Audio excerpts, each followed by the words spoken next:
En los rincones más oscuros y los lugares más íntimos de Alemania, la inquietud había tomado forma, y el eco de conversaciones clandestinas llenaba el aire.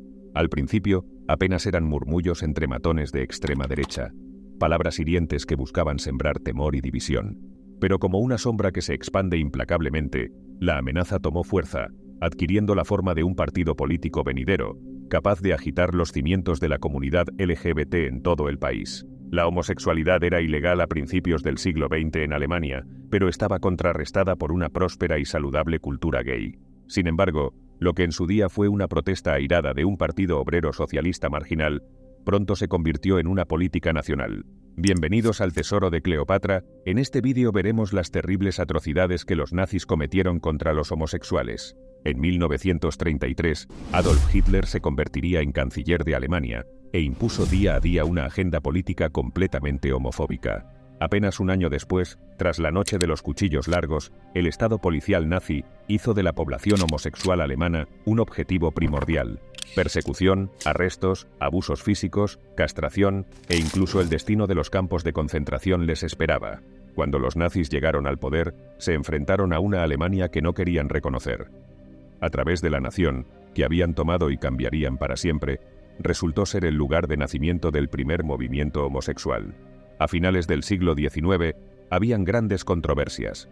Era uno de los países con más leyes de censura hacia estos sectores, y al mismo tiempo, había un floreciente movimiento de escritores y artistas que criticaban esa criminalización que sufrían. Pero toda esta censura ya venía de muchos antes. En 1872, el Código Penal alemán añadiría el artículo 175, que ilegalizaba los actos homosexuales entre hombres. Desafortunadamente para el primer movimiento homosexual, la Gran Depresión de 1929 frenaría el impulso del movimiento. Y cuando los nazis se apoderaron del país, aprovecharon esta ley para promover su odio hacia estas minorías, siendo su medio para perseguir a los hombres homosexuales en toda Alemania, y haciendo de su búsqueda como la persecución más feroz y destructiva de la historia. Los nazis consideraban la homosexualidad como un comportamiento desviado de la sociedad, incluso todo aquel que lo fuera era considerado un enemigo más, vinculándolos como una supuesta conspiración judía para destruir el pueblo alemán. Los bares y clubes gay de Berlín, Hannover y Colonia se vieron obligados a cerrar y muchos se enfrentaron a redadas policiales. Los miembros de la comunidad LGBT de cualquier visibilidad pública, desde activistas hasta prostitutas, fueron objeto de ataques y torturas. En este momento, incluso los gays que vivían en pueblos pequeños aún podían vivir medianamente bien si pasaban desapercibidos. Pero cuando la persecución homosexual se convirtió en algo sistemático, las cosas aún se pusieron peor. Hasta 1935, la persecución en virtud del párrafo 175 se contaba por centenares. Pero poco después, el número de condenas se dispararía.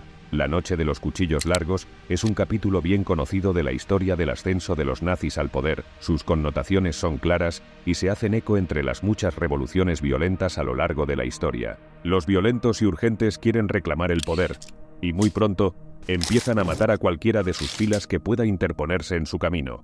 Sin embargo, esa noche fue una historia totalmente diferente desde el punto de vista LGBT. Mientras que la razón de la purga fue la consolidación del poder de Hitler, las consecuencias fueron mucho más profundas para este sector. Ernst Röhm fue un miembro clave del Partido Obrero Alemán y fundador de la SA. Una vez que los nazis reclamaron el poder, su relación una vez cercana con Hitler se enfriaría.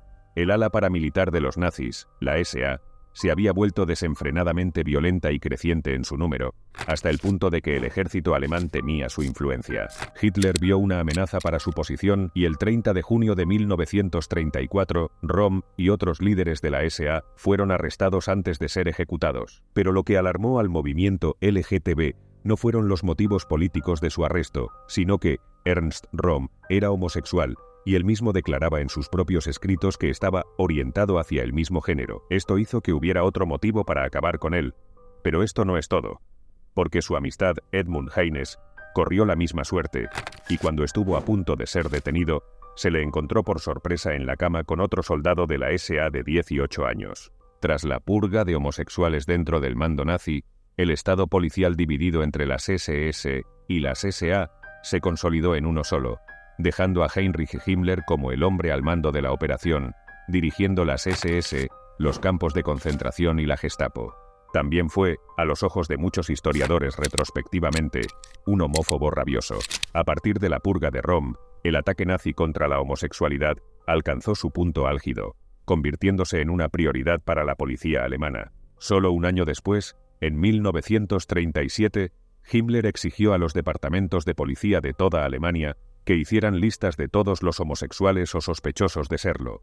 La comunidad LGBT alemana se vio sometida a una fría vigilancia cívica, y cualquier cambio de domicilio debía registrarse. La locura de esta persecución se reflejó en los mecanismos de funcionamiento que tenían, ya que los tribunales y la policía se atascaron con la avalancha de casos basados en premisas de conducta privada, prácticamente imposibles de probar ante un tribunal, por lo que muchas personas empezaron a ser juzgadas tan solo por sus apariencias, llevando a clases enteras de jóvenes varones a los tribunales y siendo interrogados sobre sus inclinaciones, de forma totalmente ilegal. En total, el Estado policial nazi arrestó a 95.000 hombres por homosexualidad entre 1937 a 1939, con una media de 600 detenciones semanales. Antes de la llegada al poder del Führer, la ley establecía una posible pena de prisión de meses, pero con el régimen fascista se convirtió en muchos años. Pero aquí viene la mayor atrocidad nunca cometida. La ideología nazi de enfrentar la plaga de la homosexualidad se manifestó en las palabras de los jueces, fiscales y autoridades, y después de 1937, los campos de concentración se convirtieron en el mejor método para erradicar a los homosexuales. A principios de 1935, alrededor del 80% de los prisioneros de los campos de concentración eran homosexuales, y esta medida se inició con fines de reeducación.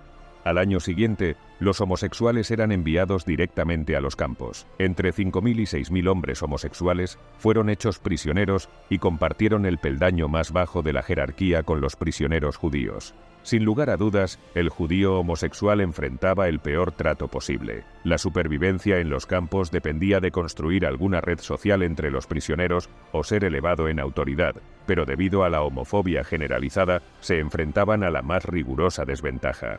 Además de los trabajos agotadores y las horribles condiciones compartidas con la población judía de los campos, también enfrentaban sus propios abusos específicos, como maltratos físicos o asesinatos directos por parte de los guardias de las SS, incluso fueron sometidos a experimentos médicos atroces. El triángulo rosa se convirtió en el símbolo utilizado por los nazis para marcar la ropa de los prisioneros homosexuales, una odiosa otredad que etiquetaba a los humanos como inferiores. Tras el régimen nazi, la discriminación contra la homosexualidad no terminó, aunque se volvió menos atroz.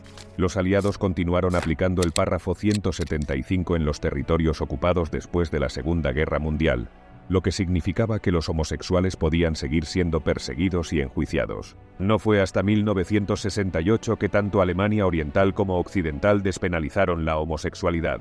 La persecución nazi de homosexuales solo salió a la luz en la década de 1970, tras los disturbios de Stonewall, dando inicio a un ferviente movimiento por los derechos LGBT. En 2002, las sentencias nazis bajo el párrafo 175 fueron anuladas y en 2017 se ofreció una indemnización a todas las víctimas. ¿Qué opinas de este horrible capítulo de la historia? Si te ha gustado este vídeo no te puedes perder las horribles cosas que sucedían en las granjas de cría de esclavos. Recuerda darle like y suscribirte para más vídeos como este.